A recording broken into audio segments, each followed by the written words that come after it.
স্বামী রাজ চক্রবর্তীর হয়ে প্রচারে নেমে ব্যাপক সাড়া পেলেন অভিনেত্রী স্ত্রী শুভশ্রী গঙ্গোপাধ্যায়। 29 এপ্রিল রাজ্যে দ্বিতীয় দফা নির্বাচনে ভোট গ্রহণ হবে ব্যারাকপুর বিধানসভা কেন্দ্রে। 2021 সালের বিধানসভা নির্বাচনে এই ব্যারাকপুর বিধানসভা কেন্দ্র থেকে জয়ী হয়েছিলেন চলচ্চিত্র পরিচালক রাজ চক্রবর্তী। এবারের বিধানসভা নির্বাচনে সেই রাজ চক্রবর্তীর উপরই ভরসা রেখেছে তৃণমূল কংগ্রেস।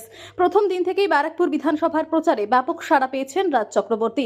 শেষ বেলার প্রচারে স্বামী রাজ চক্রবর্তীর হয়ে ব্যারাকপুর লালকুটি থেকে প্রচার করলেন অভিনেত্রী স্ত্রী শুভশ্রী গঙ্গোপাধ্যায়। রাস্তার দুপাশে দাঁড়িয়ে থাকা আমজনতার বিপুল উচ্ছ্বাস দেখে উচ্ছ্বসিত তৃণমূল প্রার্থী ও তার স্ত্রী। ব্যারাকপুর লালকুটি থেকে মিছিল শুরু হয় মাধব নিবাস পর্যন্ত পৌঁছে মিছিল শেষ হয়। যদিও সংবাদ মাধ্যমের সামনে কেউ কিছু প্রকাশ না করলেও ব্যারাকপুরের তৃণমূল প্রার্থী রাজ চক্রবর্তী ও তার স্ত্রী শুভশ্রী গঙ্গোপাধ্যায় মানুষের প্রবল উচ্ছ্বাস থেকে যে উচ্ছ্বসিত তা তাদের স্বভাবসিদ্ধ ভঙ্গিতেই বোঝা গিয়েছে।